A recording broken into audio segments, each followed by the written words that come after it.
Good evening students. हमने last class में terpenoids discuss किया था, जिसमें हमने प्रीवियस वीडियो में जेरेनियोल को देखा था। अब हम आज बात कर रहे हैं अल्फ़ा टर्पिनियोल के बारे में। किसके बारे में बात कर रहे हैं? अल्फ़ा टर्पिनियोल के बारे में। देखिए, इसके बारे में पढ़ें उससे पहले हम इसकी स्ट्रक्चर को डिस्कस करेंगे। What is the structure of this alpha terpineol?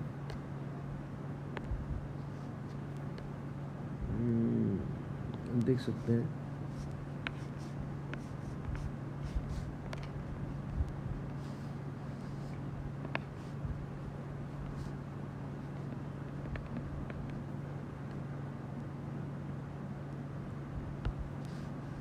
ये आपका अल्फ़ा टर्पिनियोल होगा। ये कौन होगा?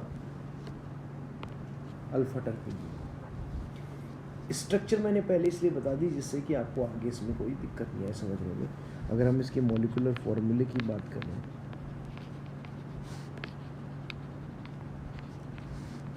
मॉलिक्यूलर फॉर्मूले की आप आराम से काउंट कर सकते हैं। C10H18O गिन सकते हैं आप। किस तरीके से हम निकालेंगे? मतलब सबसे पहले आप वही वाली बात, जैसे कि हमने पहले वाले मेंबर्स के बारे में देखा था कि हमें ये सोचेंगे कि हमें स्ट्रक्चर का नहीं पता, लेकिन हमें बेसिकली स्ट्रक्चर का पता होता है, जिससे हम इसके बारे में आसानी से बात कर सकते हैं। सब लोगों को पता है एक डबल बॉन्ड है और एक ये 3 डिग्री अल्कोहल है। जो चीज़ें यहाँ से आपको पकड़नी है, नोट करनी है, वो ये है। एक डबल बॉन्ड है, एक 3 डिग्री अल्कोहल है, और एक जो है वो आप देख सकते हैं कि रिंग है, 1 रिंग है। क्या है? रिंग है। रिंग 1 रिंग कितने के बराबर होती है? 2 हाइड्रोजन के बराबर। कितने के बराबर होती है? 2 हाइड्रोजन के बराबर इसकी रिंग होती है। ये चीज़ें ध्यान रखना कि ए साइक्लिक की कंपेरेटिवली, ए साइक्लिक कोई भी कंपाउंड होगा उसके कंपेरेटिवली इसके अंदर 2 हाइड्रोजन कम होंगे। लीनियर जो भी कंपाउंड होगा उसके कंपेरेटिवली हम बात कर रहे हैं।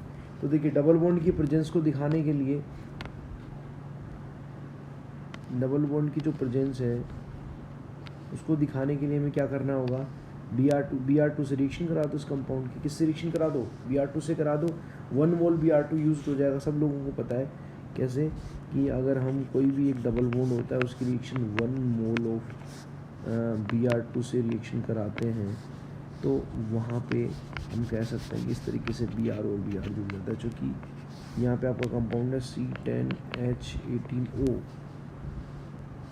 तो इसकी रिएक्शन यदि हम Br2 से कराएंगे तो बन जाएगा C10H18O Br2। मतलब 1 मोल ऑफ Br2 कंज्यूम करने का मतलब ये हो गया कि इसमें एक डबल बॉन्ड। अगर 2 मोल Br2 अगर कंज्यूम करता तो 2 डबल बॉन्ड होते। जैसा कि मैं बताया कि इसके स्ट्रक्चर से आपके सामने है, ये देख सकते हैं, ये वाला स्ट्रक्चर आपके सामने है, इसके अंदर 1 डबल बॉन्ड है।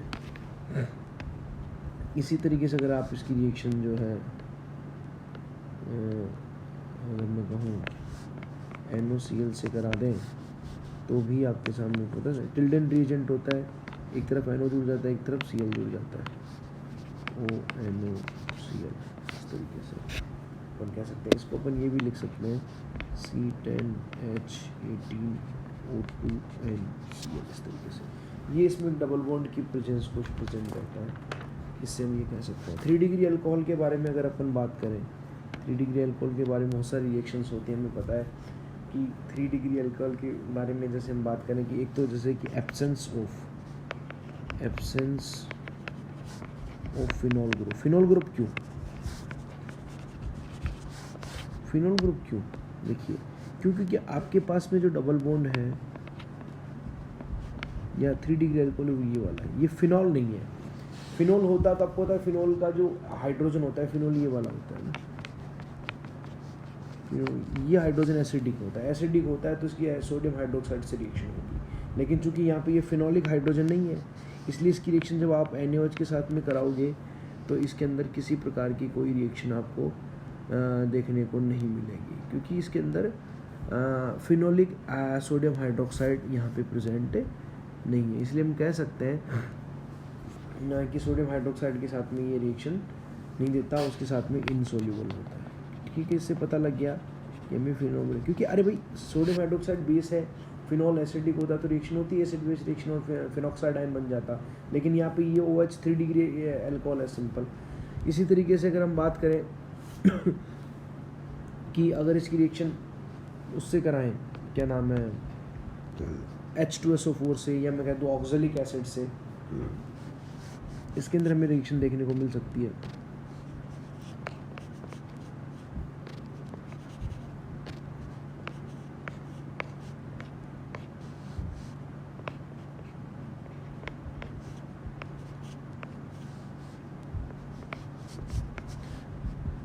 इसमें अगर आप H2SO4 ऑक्जेलिक एसिड कुछ भी लेते हैं या फिर ऑक्जेलिक एसिड लेते हैं तो हम ये कह सकते हैं कि इसमें से H2O निकलेगा। अब H2 देखिए दो तरीके हैं, H2 यहाँ से भी निकल सकता है और H यहाँ से भी निकल सकता है। अगर H2 यहाँ से निकलता है तो आपके सामने प्रोडक्ट बनेगा ये। अरे भाई एक तरीके से H2SO4 की प्रेजेंस में निर्जलीकरण अभिक्रिया होती है ना, कंसंट्रेट H2SO4 या जो भी स्ट्रॉन्ग एसिड लेंगे तो निर्जलीकरण अभिक्रिया होगी। निर्जलीकरण अभिक्रिया होगी तो आपके सामने ये वाला जो है वो बन सकता है कंपाउंड। और अगर मैं कहूँ ये वाला निकलता है, कौन सा वाला, ये वाला H2 निकलता है तो आपके सामने कंपाउंड बनेगा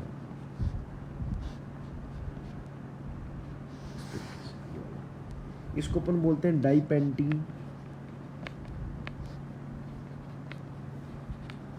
और इसको बोला जाता है टर्पिनोलीन। अलग अलग नेम है। ये मोर सब्स्टिट्यूटेड एल्कीन है, ये वाली लेस सब्स्टिट्यूटेड एल्कीन है। More substituted is more favourable compare to less substituted. तो हम कह सकते हैं इस प्रकार से यहाँ पे दो टाइप की डबल बॉन्ड यानी एल्कीन बनना ये दिखाता है कि यहाँ पे जो है ये 3 डिग्री अल्कोहल प्रेजेंट है। अपन ये दोनों रिएक्शन जो भी दिखाई है ये सब 3 डिग्री अल्कोहल बताने के लिए मैंने आप लोगों को दिखाई है। इसी तरीके से हमें पता है कि अगर मैं इसका स्ट्रॉन्ग ऑक्सीडाइजिंग एजेंट की प्रेजेंस में रिएक्शन कराता हूँ तो भी नहीं होता। ऑक्सीडाइजिंग एजेंट लेता हूँ मैं कोई भी तो भी इसकी रिएक्शन नहीं करता हूँ। इसका मतलब ये होता है, आपको सब लोगों को पता होना चाहिए कि ऑक्सीडाइजिंग के प्रति 1 डिग्री अल्कोहल, फिर 2 डिग्री अल्कोहल, फिर 3 डिग्री अल्कोहल की जो है वो रेट होती है। 1 डिग्री का बहुत आसानी से ऑक्सीडेशन होता है, फिर 2 डिग्री का होता है, फिर 3 डिग्री का होता है। तो 3 डिग्री होने की वजह से इसके अंदर जो है रेट ऑफ ऑक्सीडेशन भी काफ़ी कम देखने को मिलती है। इससे हम ये कह सकते हैं कि किस प्रकार से इसके अंदर जो है, और एक साइक्लिक स्केलेटन पाया जाता है। साइक्लिक स्केलेटन का मतलब जब आप इसको कम्प्लीटली मतलब रिड्यूस्ड कर देते हैं तो एक मोनोसाइक्लिक रिंग प्राप्त होती है। क्यों, कैसे मोनोसाइक्लिक रिंग कैसे भाई, इसके अंदर जो है कार्बन स्केलेटन की अगर हम बात करें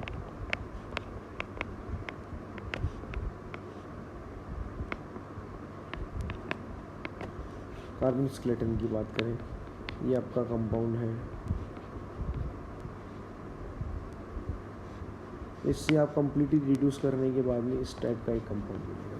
मतलब ये कम्प्लीटली जो है सैचुरेटेड रिंग है, परंतु इसमें एक रिंग होने की वजह से जितने इसमें कार्बन, टोटल इसमें कितने कार्बन, C10।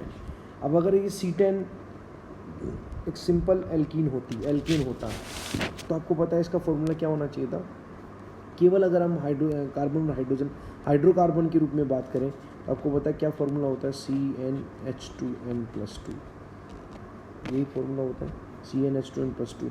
तो उस हिसाब से क्या फॉर्मूला होना चाहिए था, C10H22, इस तरीके से फॉर्मूला होना चाहिए था।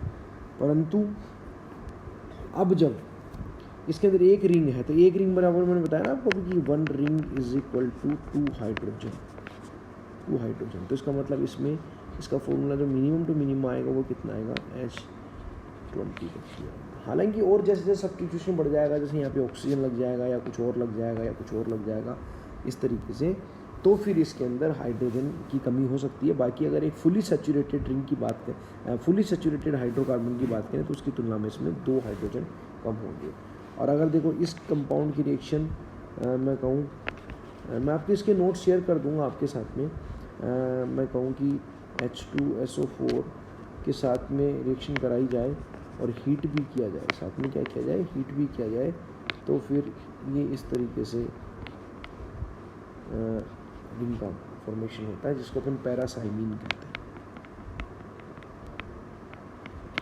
पैरासाइमीन इसको कहते हैं। इसके नोट शेयर कर देंगे, आप समझते चलिए कि ये 3 चीज़ें मैंने आपको बताई। एक तो कि इसके अंदर एक 1 डबल बॉन्ड प्रेजेंट होता है जिसकी जो पुष्टि है या में उसका कन्फर्मेशन है वो Br2 या टिल्डेन रिएजेंट से कर सकते हैं। एक इसके अंदर डबल बॉन्ड प्रेजेंट होता है, सॉरी एक अल्कोहल होता है, वो 3 डिग्री अल्कोहल होता है, उसके लिए भी मैंने आपको बताया। एक इसके अंदर रिंग होती है, उसको भी हम इसको प्रेजेंट कर सकते हैं। तो इसमें 3 चीज़ें हैं मेन बेसिकली, कि एक तो साइक्लिक स्केलेटन है, एक OH ग्रुप है जो 3 डिग्री है, और एक डबल बॉन्ड है। इस तरीके से हम कह सकते हैं। इसके बाद में कुछ रिएक्शंस के बारे में अगर हम बात करें कुछ, तो इस प्रकार से हम कह सकते हैं कि इसमें H2 की रिएक्शन करने से, चूँकि यहाँ पे जो है 3 डिग्री कार्बोकेटाइन बन रहा है, क्या बन रहा है, 3 डिग्री कार्बोकेटाइन बन रहा था,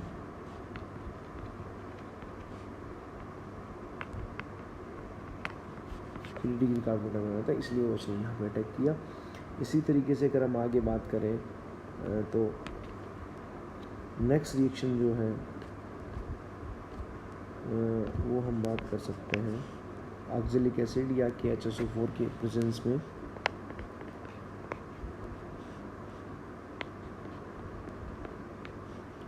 ये आपका अल्फा टर्पिनियोल है, इसकी रिएक्शन अगर मैं ऑक्जेलिक एसिड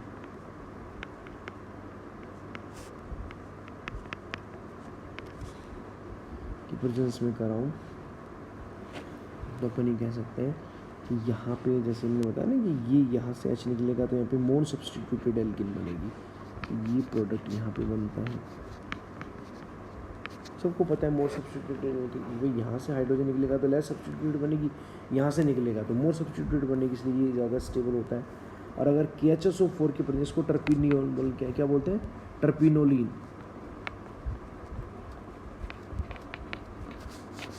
टर्पिनोलिन। और अगर यहाँ पे करें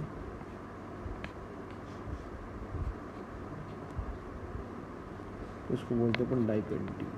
ये कब बनती है, ये लेफ्ट एल्कीन है, लेकिन ये KHSO4 के प्रेजेंस में स्टेबल होती है, इसलिए ये यहाँ पे देखने को मिलती है।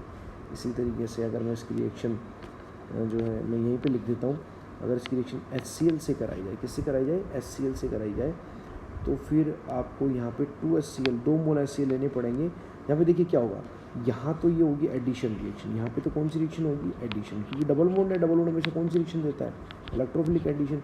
यहाँ पे OH की जगह Cl जुड़ेगा, because Cl is good nucleophile compare to OH, तो यहाँ पे तो सब्सटीट्यूशन रिएक्शन होगी, तो कंपाउंड क्या बनेगा आपके पास में, यहाँ पे Cl, यहाँ पे जो Cl जुड़ा हुआ है, ध्यान दीजिएगा, यहाँ पे जो Cl जुड़ा हुआ है, ये Cl तो हुआ एडिशन रिएक्शन, कौन सी है, मार्कोनिकॉफ एडिशन है। मार्कोनिकॉफ एडिशन आप लोगों को पता होना चाहिए। और यहाँ पे ये Cl जो जुड़ा हुआ है, ये कौन सी रिएक्शन हुई है, सब्सटीट्यूशन रिएक्शन हुई है। कौन सी रिएक्शन हुई है, ये सब्सटीट्यूशन रिएक्शन हुई है। इसके अलावा हम बात कर सकते हैं फॉर्मेशन ऑफ कार्बन।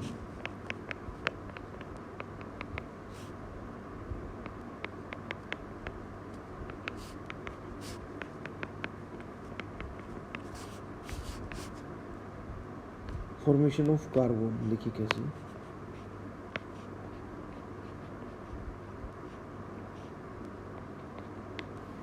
OH से ये वाला कंपाउंड बनना, इट इज कॉल्ड कार्बन।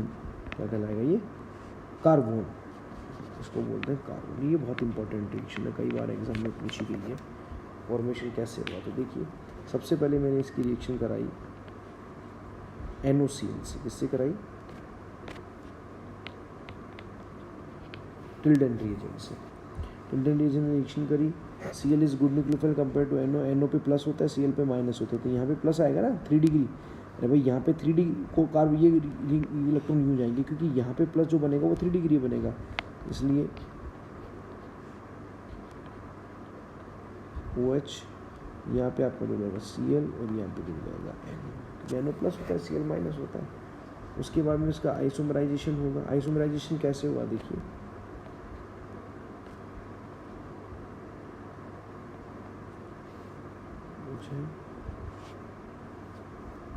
यहाँ पे जो H है ये यहाँ पे और ये यहाँ पे, तो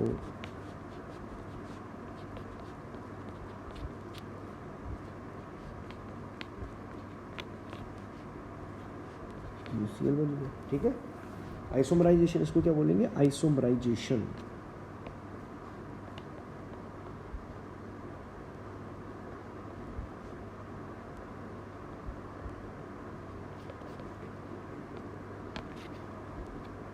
आइसोमराइजेशन होगा।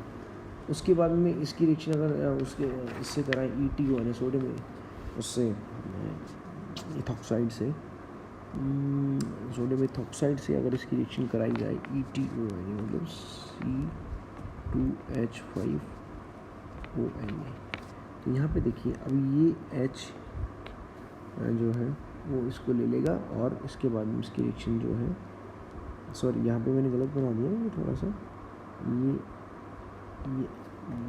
Cl, ये तो H तो है, ये Cl यहाँ पे। ठीक है, अब यहाँ से क्या होगा, इसके अंदर ये HOCl यहाँ से निकल जाएगा, डिहाइड्रोहेलोजिनेशन रिएक्शन होगी और ये कंपाउंड बन जाएगा आपका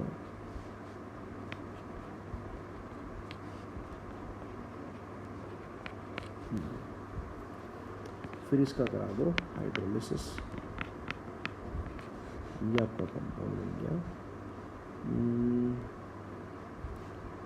हाइड्रोलिसिस कराएंगे तो साथ में ये जो है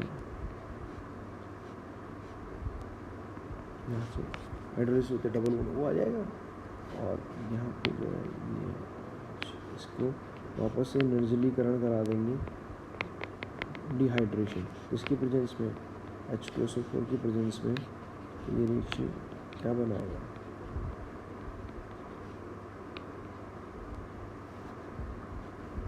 इसको बोलते हैं कार्बन। इस तरीके से तो देख सकते हैं आपके, मैं दोबारा इसको बता दूं